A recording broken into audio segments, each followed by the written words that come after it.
Queridos alumnos, sean ustedes muy bienvenidos a la primera clase de repaso de las guías hasta la guía número 7 de segundo año medio en la asignatura de Historia. Les doy la más cordial de la bienvenida. Espero que se encuentren bien junto a su familia, que estén haciendo completamente su cuarentena y que en un futuro no tan lejano nos podamos encontrar. Soy el profesor Héctor Salazar, ya algunos lo he tenido desde octavo en adelante, otros nos venimos conociendo recién este año, han sido pocas semanas, ¿no es cierto?, de conocimiento, pero ya retornaremos para eh, que ese contacto sea mucho más cercano y más duradero. Por lo tanto, el día de hoy vamos a ver la clase, ¿no es cierto?, de la guía 2 y 3 que tenía que ver con la crisis económica de 1929. Comenzamos entonces. El objetivo es el objetivo número 2, analizar la crisis del Estado liberal decimonónico a comienzos del siglo XX, considerando la Gran Depresión del 29 y el surgimiento de distintos modelos políticos y económicos en Europa y Estados Unidos y América Latina. Comenzamos entonces. Lo primero que hay que tener claro es la supremacía de los Estados Unidos. ¿Ya? La supremacía de los Estados Unidos. Obviamente que Estados Unidos, lo habíamos dicho, ¿no es cierto?, en las dos primeras clases, en las dos primeras semanas que tuvimos de clase, que se convierte en la gran potencia mundial porque salió ileso de la Primera Guerra, ¿no es cierto? Fue el prestamista de la Primera Guerra. Por lo tanto, su economía no sufrió ningún deterioro, es todo lo contrario. Su economía, su fábrica, su industria, su banca se enriqueció, ¿no es cierto?, debido a la Primera Guerra Mundial. Por lo tanto, una vez terminada también la guerra, se va a convertir en el principal acreedor, ¿no es cierto?, en el principal prestamista y va a insertar sendos préstamos a Europa para su recuperación y con eso obviamente más dinero va a ganar y también su industria va a ser, ¿no es cierto?, la gran beneficiada porque también Europa va a tener que comprarle todo tipo de insumos a Estados Unidos. Europa, por su parte, ¿no es cierto?, va a entrar una inflación, una hiperinflación, sobre como lo vemos ahí en el caso alemán, ¿no es cierto?, en que el valor del dinero prácticamente no era nada, y falta de empleo, cesantía, hiperinflación, hacía todo un caos y una lenta, muy lenta recuperación en Europa. ¿Ya? Por lo tanto, Estados Unidos se va a convertir, ¿no es cierto?, en una tremenda eh, potencia, ¿no es cierto?, en la gran potencia, el gran vencedor, como dijimos, de la Primera Guerra Mundial. ¿Y por qué? Entre otros, ¿no es cierto?, entre otras características, como dice ahí el punto 1, mecanización de la industria y producción en masa, aumento de la producción y abaratamiento de los costos, reducción de los precios, controla el 45% de la producción mundial. Su polo principal es la industria automotriz, llegando a acaparar el 80% de toda la producción y formación de grandes conglomerados industriales. Ustedes lo ven ahí, el aumento de la productividad en el periodo 14 al 27 en Estados Unidos, en neumáticos, en automóviles, en petróleo refinado, en harina, en hierro, etcétera, etcétera, una gran cantidad de producción. También lo vemos en sus viviendas con electrodomésticos. Ustedes lo ven ahí, planchas, radio, aspiradoras, lavadoras, tostadores, calefactores, refrigeradores. En general, ¿no es cierto?, abundan, ¿no es cierto?, cada vez más las viviendas con este tipo de artefactos. Ahora, sabemos entonces que la situación en Estados Unidos era muy buena, pero no todo era tanta maravilla. Lo vamos a ver en esta crisis, ¿no es cierto?, de por qué se produjo esta tremenda bancarrota y el por qué eh, se convirtió en una tremenda depresión, siendo hasta el día de hoy la depresión económica más fuerte en la economía mundial. Como vemos ahí, entonces, en los antecedentes, la producción norteamericana de materias primas, principalmente la agricultura y también la industrial, se encontraba en plena alza. El consumo, ¿no es cierto?, no fue suficiente para responder a tanta producción. Si bien es cierto, lo dijimos, Estados Unidos producía una tremenda cantidad y los empleos también habían, en gran cantidad también los empleos, pero, ¿no es cierto?, no iban a la par esa cantidad de dinero que ganaban las personas para poder adquirir todos estos bienes, ¿ya? Como dice el punto 2, se producía y vendía más de lo que las personas podían consumir o comprar, ¿ya? Y las empresas e industriales, ¿no es cierto?, debieron rebajar en algunos casos los precios de los productos, lo cual generó una disminución en sus ganancias. Eh,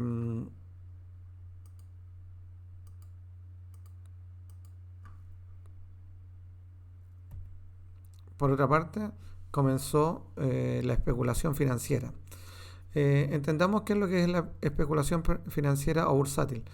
Era invertir, ¿no es cierto? En ese tiempo había una norma, ¿no es cierto? Una forma eh, que señalaba que si uno quería ganar harto dinero en forma rápida, ¿no es cierto?, debía invertir en la bolsa, ¿ya?, comprando en lo que se pudiera comprar, ¿no es cierto?, y revenderlo a un precio más alto en el corto o mediano plazo.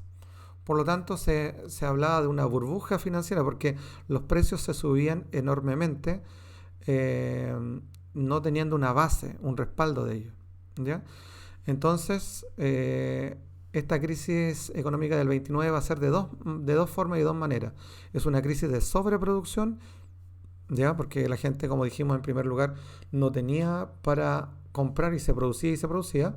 Y también una crisis de especulación financiera, vale decir, se compraba bienes en la bolsa de valores para revenderlo, ¿no es cierto?, a un valor más alto. Por lo tanto, se eh, agrandaban los precios y los valores de los productos. Pues bien, va a llegar un momento, ¿no es cierto?, que es conocido en la historia como el Jueves Negro, ¿no es cierto?, ese 24 de octubre del año 29, donde llegó un minuto que todos iban a comprar a la bolsa, ¿no es cierto?, para luego revenderlo, pero en este minuto los precios de las acciones, ¿no es cierto?, van a caer ostensiblemente. ¿Por qué? Porque no hay nadie que quiera comprar, ¿ya? Entonces se van a poner, como siempre, una cantidad enorme de acciones en la bolsa de valores, pero ya nadie va a querer comprar. ¿Y qué sucede al no querer comprar nadie? Los precios van a caer. Y si yo había comprado acciones en la bolsa para revenderlo y ganar más dinero, ¿no es cierto?, si yo lo había comprado en 10, ahora los valores estaban en 5, por lo tanto iba a perder dinero. ¿Qué voy a hacer entonces yo? Voy a ir rápidamente a tomar mi acción, a ir a la bolsa de valores, tomar esa acción y tratar de revenderla lo más rápido posible porque los precios caían y caían. Pero ¿qué va a pasar? Que en un minuto, ¿no es cierto?, días posteriores a este 24 de octubre ya nadie tenía dinero para comprar. Por lo tanto, los precios siguieron bajando y bajando y nadie podía vender. Por lo tanto, lo que yo había comprado, nadie lo quería comprar. Y eso hace, ¿no es cierto?, un efecto en cadena que lleva a una tremenda recesión. ¿Cuáles van a ser los efectos de esta recesión?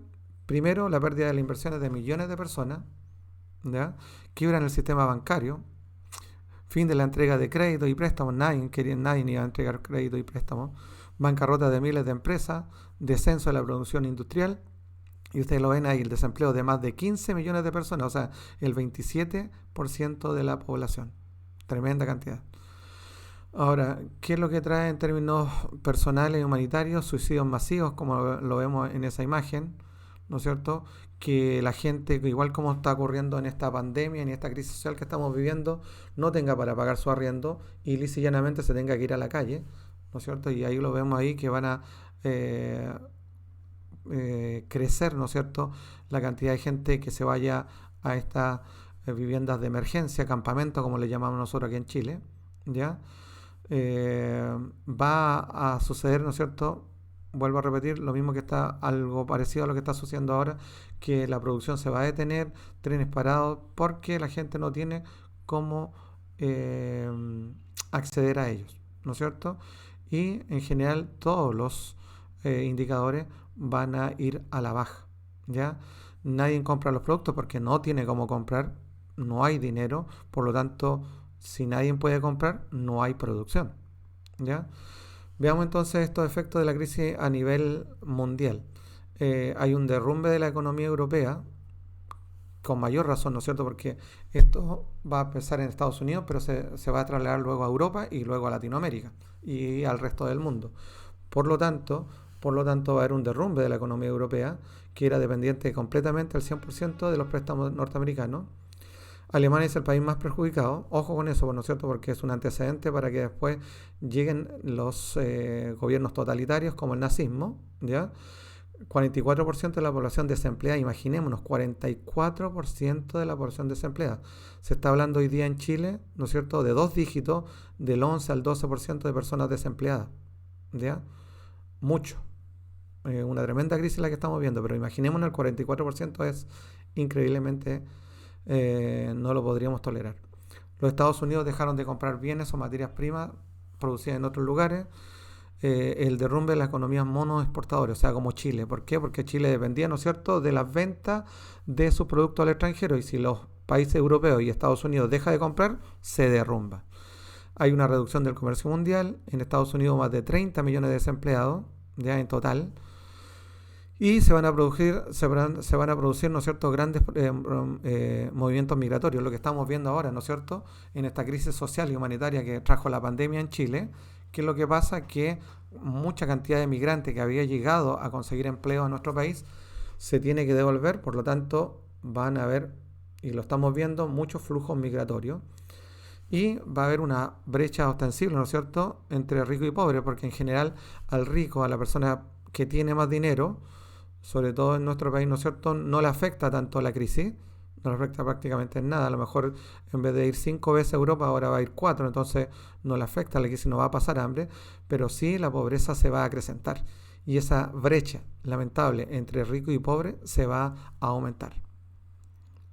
Ahora, efectos mundiales de la crisis en el año 29, hay que tener en cuenta algo que aparece destacado ahí, ¿no es cierto?, que no va a afectar a la Unión Soviética. ¿Por qué? Porque la Unión Soviética era una economía cerrada, querían alcanzar la autarquía. ¿Se acuerdan de lo que era autarquía, verdad?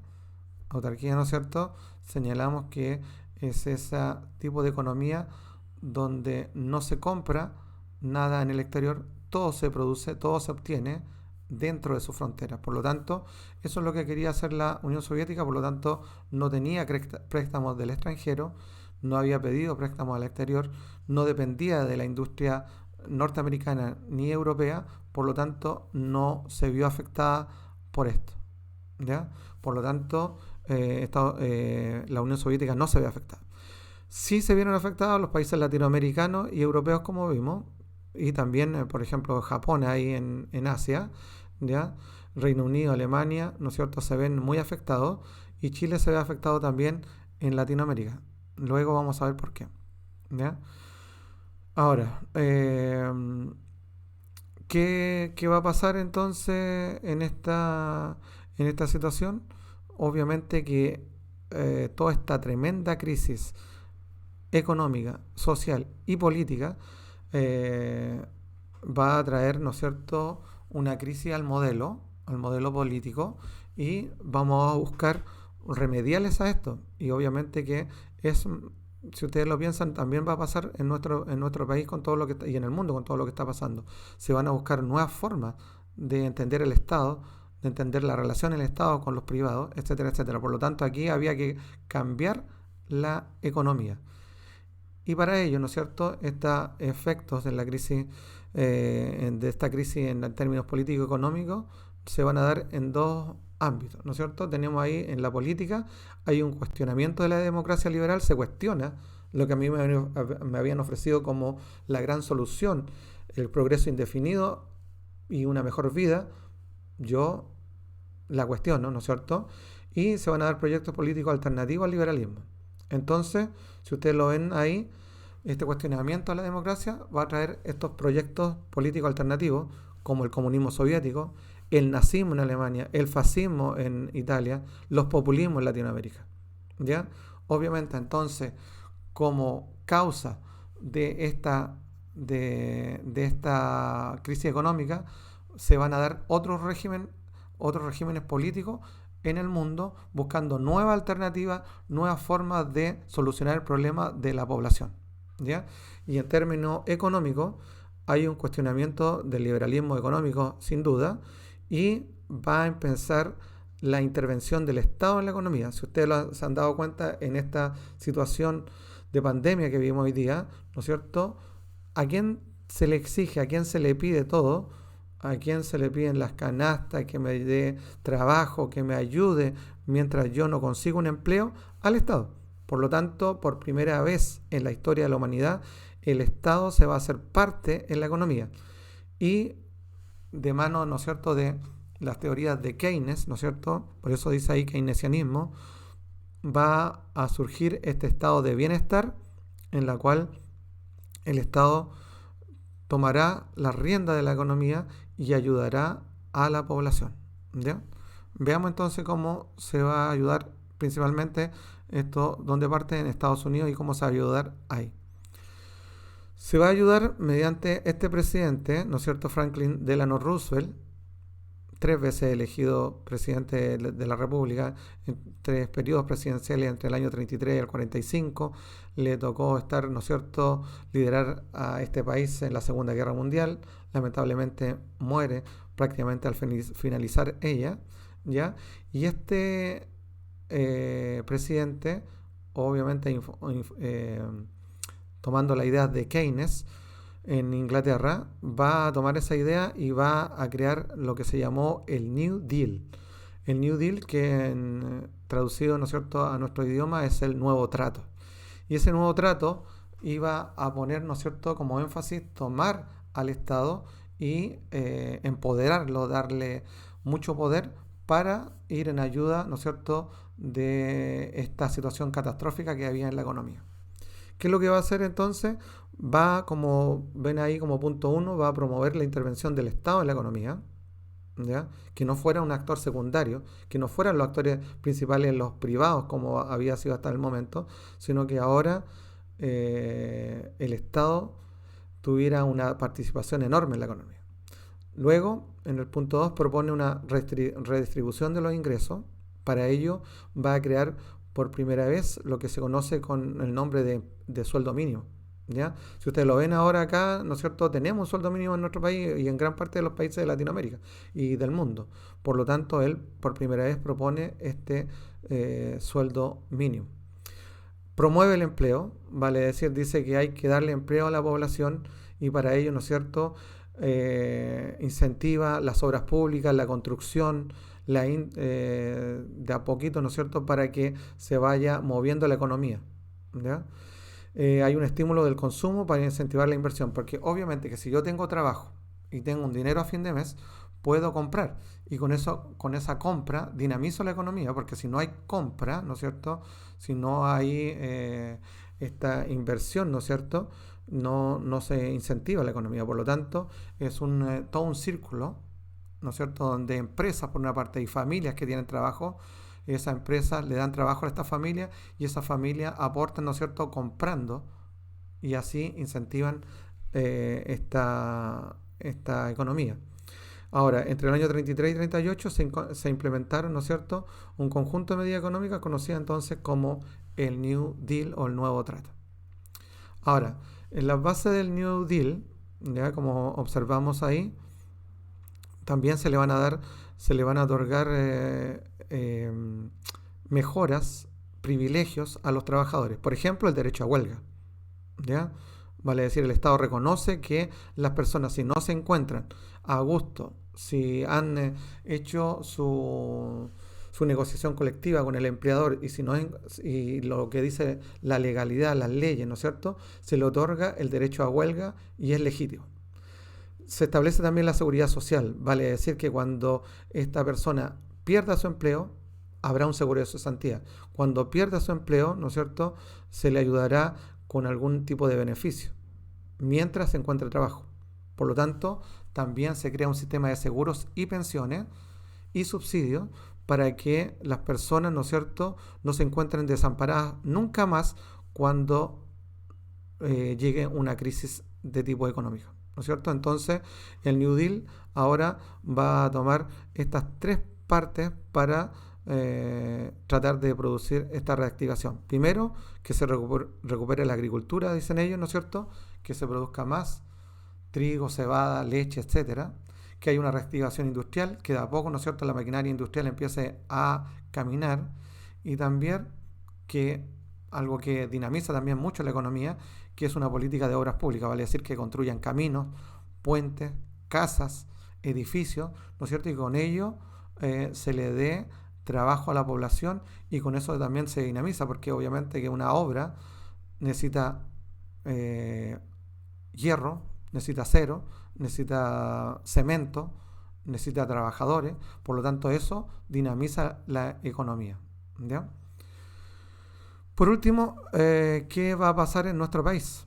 En nuestro país, junto con Argentina, estos dos son los países más, no olvidar eso, junto con Argentina, son los países latinoamericanos más afectados por la crisis, porque claro, eran mono y agroexportadores, dependían, ¿no es cierto?, en Chile, ¿qué mandaba al extranjero? Salitre, ¿no es cierto? Por lo tanto, dependía de esta industria, y esto va a ser crisis con la crisis del año 29. Veamos eso. Está en el gobierno don Carlos Ibáñez del Campo, ¿no es cierto?, del 27 al 31, y, ¿no es cierto?, se produce esta crisis del salitre. ¿Qué va a hacer? ¿No es cierto? Va a propiciar, como dice ahí, la creación y desarrollo de la industria nacional, otorgando créditos y estableciendo aranceles de importación. Para lograrlo debían endeudarse con capitales norteamericanos. Como señalamos, entonces Chile va a estar más endeudado y llega a esta crisis, y obviamente lo afecta mucho más. ¿Qué va a pasar? Van a haber altos niveles de cesantía agravados por el cierre de la oficina salitrera. O sea, la industria salitrera aquí, a diferencia de lo que muchos creen, ¿no es cierto?, que fue la Primera Guerra Mundial, no es tan así, sino que ahora se produce el declive constante y la muerte definitiva, ¿no es cierto?, de las oficinas salitreras del norte de nuestro país. Eso hace que mucha gente del norte tenga que trasladarse nuevamente a la región central, y con ello aumenta el índice de delincuencia y se van a abrir albergues y comedores populares. Esta crisis tremenda, ¿no es cierto?, propicia la caída del gobierno de Ibáñez. O sea, antes de que termine en el año 31, a finales de ese año, el mandatario debe dirimir, debe dejar el cargo, renuncia a la presidencia de la República y, ¿no es cierto?, se va, en este caso, se va al extranjero. Y hay una rebelión de la Armada y convulsión política entre los años 31 y 32, producidos por esta crisis. Por lo tanto, si hacemos un resumen, esta crisis trajo una tremenda problemática a nuestro país. Trajo una tremenda problemática. Por lo tanto, eso hace que caiga este gobierno y haya una gran cesantía, una gran problemática socioeconómica para los gobiernos de la época, ¿ya? Bueno, con eso terminamos. Voy a colocar también una cápsula de los locos años 20, y nos estaríamos viendo en la clase online para dar la actividad de esta clase grabada, ¿ya? Así que me despido de ustedes, espero que se encuentren bien, cuídense y nos vemos en la próxima clase, ahora en la clase online. Ahí estaremos fijándola y yo estaré diciendo el día que nos vamos a encontrar. Me despido entonces con esto de mis caricaturas preferidas de la niñez.